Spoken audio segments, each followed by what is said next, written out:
నిరంతరం మనస్సులో ధ్యానం చేసేటువంటి యోగులకి వాళ్ళ హృదంతరంలో వసంత ఋతువులా దర్శిస్తాడంటే ఎప్పుడు మనం వసంతం కోరుకుంటాం కదా, ఆయన జీవితంలో వసంతం వచ్చిందండి అంటారు. అంటే ఇదివరకు లేదేనే కదా, ఏమిటి రావడం?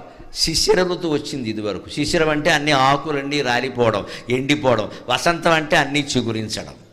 ఇదివరకు ఏదో సంసారంలో కొన్ని కష్టాలు ఉండొచ్చు, పాపం శిశిరంలా అయిపోయింది, ఒక్క మనిషి మిగిలాడండి అంటారు. మళ్ళీ ఏదో ఓ పిల్లాన్ని పెంచుకున్నాడు అనుకో, మళ్ళీ ఏదో కాస్త వసంతం వచ్చిందండి, ఆ పిల్లాన్ని చూసుకుని సంతోషిస్తున్నాడు పాపం అంటారు. అది వసంతం.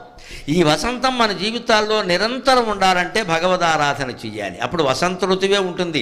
రమ్మన్నా వణికించేటువంటి హేమంత ఋతువు కానీ, ఆకులు రాలిపోయే శిశిర ఋతువు కానీ మన జీవితాల్లోకి రావు. ఎప్పుడూ వసంతం ఉండాలంటే భగవదారాధన చెయ్యాలి. హృదంతరే నిరంతరం వసంతమేవ యోగినాం తమేకదంతమేవ తం విచింతయామి సంతతం.